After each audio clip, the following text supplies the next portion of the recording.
Welcome to SFL Game Day Wrap-Up along with Tom Welsh, guest host in place of Mike St. Green this week. I'm Cameron Irvine. Saturday's in the books. Good slate of games. Good competitive football. No 50 burgers. No 40 burgers. No craziness. Just some good football here in week 2. And we start the Saturday wrap-up with drama in Tulsa again. Last play of the game. Sioux Falls down 2. There, if you missed week 1, Tulsa tackled at the half-yard line or the 1-inch line or whatever as time expired, and they lost by 7. This time it's Sioux Falls on the other end of the live / recorded TV, folks. We only do one take. Right from the jump of welcome to Game Day Wrap-Up, I thought, I'm going to sneeze and ruin this whole set. Oh my goodness. Yeah, if you sneezed, you would have missed the ending in Tulsa. Sioux Falls desperately trying to get out of bounds. Couldn't get out of bounds. Clock ran out, and this time Tulsa survives a lack of timeouts in the final seconds. 19-17. Your thoughts on that game? Yeah, it was a crazy game. It's heart-wrenching to see teams come down to the final possession, and Tyree had 3 interceptions. Their only form of scoring was a punt return for a touchdown, which was pretty wild. That was it from Sioux Falls, and Tulsa was able to hold on to the close one there. Tulsa wouldn't have needed a final stop if they just would have turned some field goals into touchdowns. They dominated the second half. Like you said, the Levy punt return for a score, his second special teams touchdown in as many weeks. That was it for Sioux Falls' offense in the second half. Tulsa had 3 drives of over 10 plays, but they just couldn't get those touchdowns. They were elusive as they were to some other teams this week as well.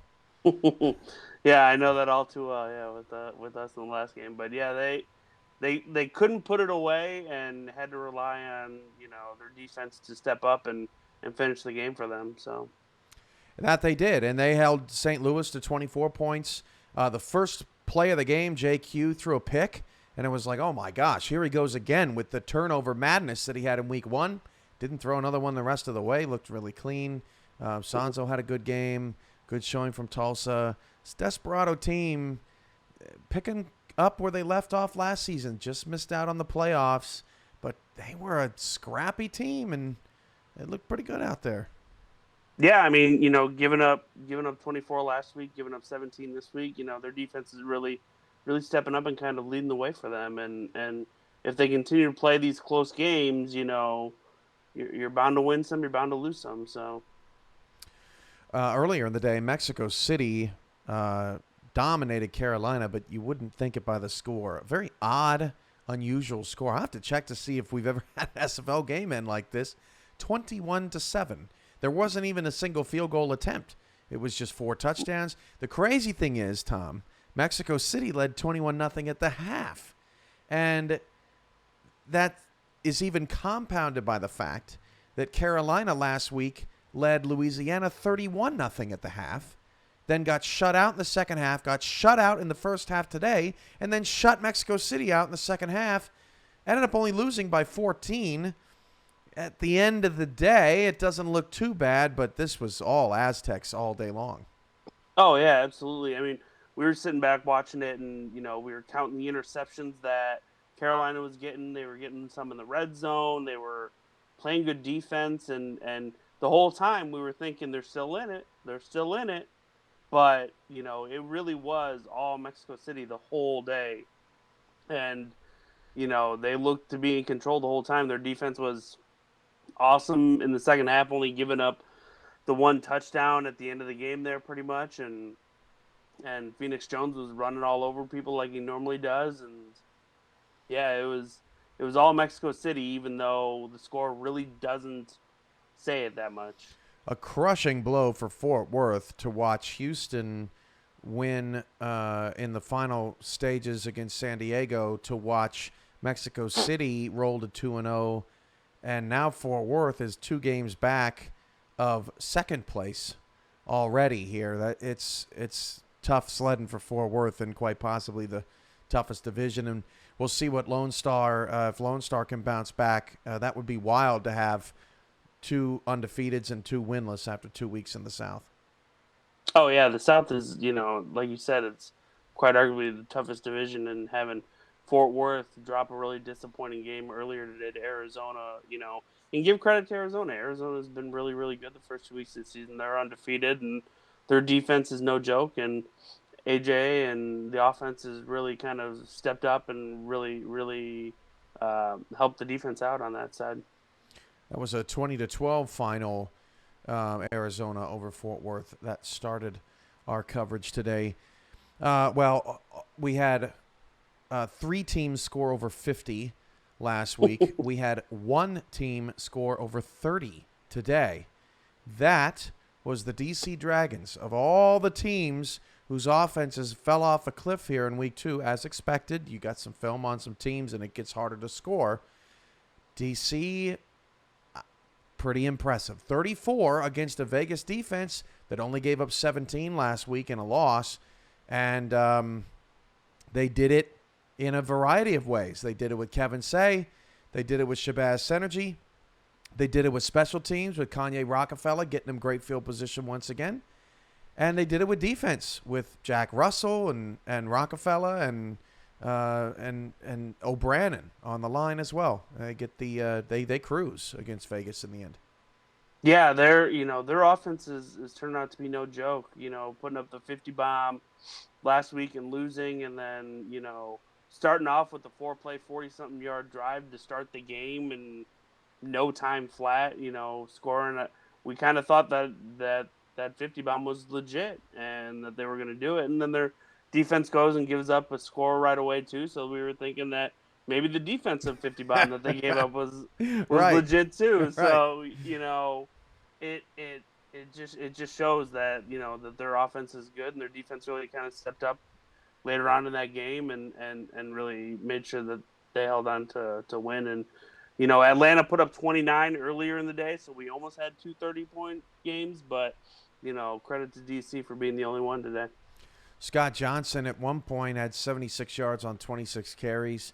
They pretty much held him in check. The sacks put him back behind the 8 ball. And speaking of sacks, that was another thing that Tulsa had all day long. I mean, they were just living in the Sioux Falls backfield, making things very difficult on Julian Tyree. All right, so that's a look at all of the Saturday action that was most important and most valuable in case you missed any stuff. So we go to game balls, and we start with Tom's first. It is Kevin Say of the DC Dragons. I had the pleasure to coach him in Ottawa for a season and absolutely loved everything about that man. And he just came out and trucked Las Vegas's defense and, ran for almost 200 yards and 2 touchdowns. So he is my first game ball. Doesn't look like a rookie anymore, that's for sure. Mm-mm. My first game ball is going to go to a man that is going into the Hall of Fame next week, and that is Aquantis Shine. Shine was not flashy about it, had 9 tackles today, but it seemed like every single one of those tackles was against Bailey O'Shaughnessy. And Shine showed the rookie who's boss. O'Shaughnessy 22 yards on 13 carries today in Atlanta's 29-13 victory over Denver. It was not an easy victory. Denver hung with them for a long time, but it wasn't because of O'Shaughnessy, and that is a direct impact from Aquantis Shine, and we'll see him get inducted next week. And prior to that induction, get a game ball from me. Perfect. Yep. Who's your second, Tom?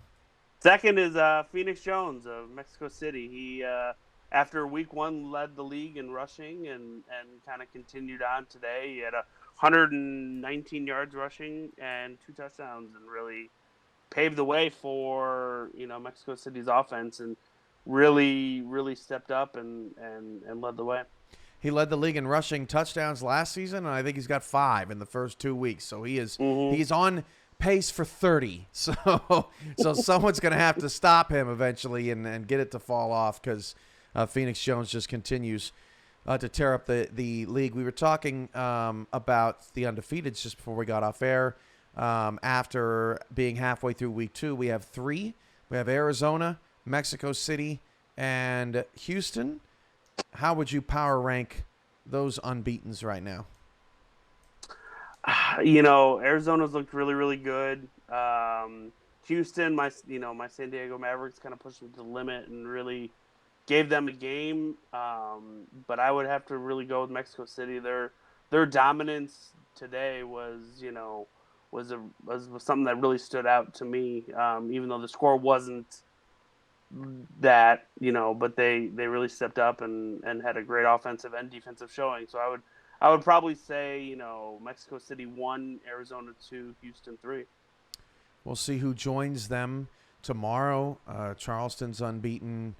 Baltimore's unbeaten. St. Louis is unbeaten. We're just getting started here, folks, but it'll be interesting to see who is able to stay in that undefeated group. All right, I'm going to stick on defense for my second game ball. I'm going to go Bernard Smith of Arizona, 11 tackles. He had 2 picks, and Arizona's defense held Fort Worth out of the end zone. They had to kick 4 field goals, and they missed one, too. So they forced 5 field goals out of Fort Worth. They did not get in the end zone. And if you think about the game against Florida, they gave up 2 touchdowns, but they gave them up late.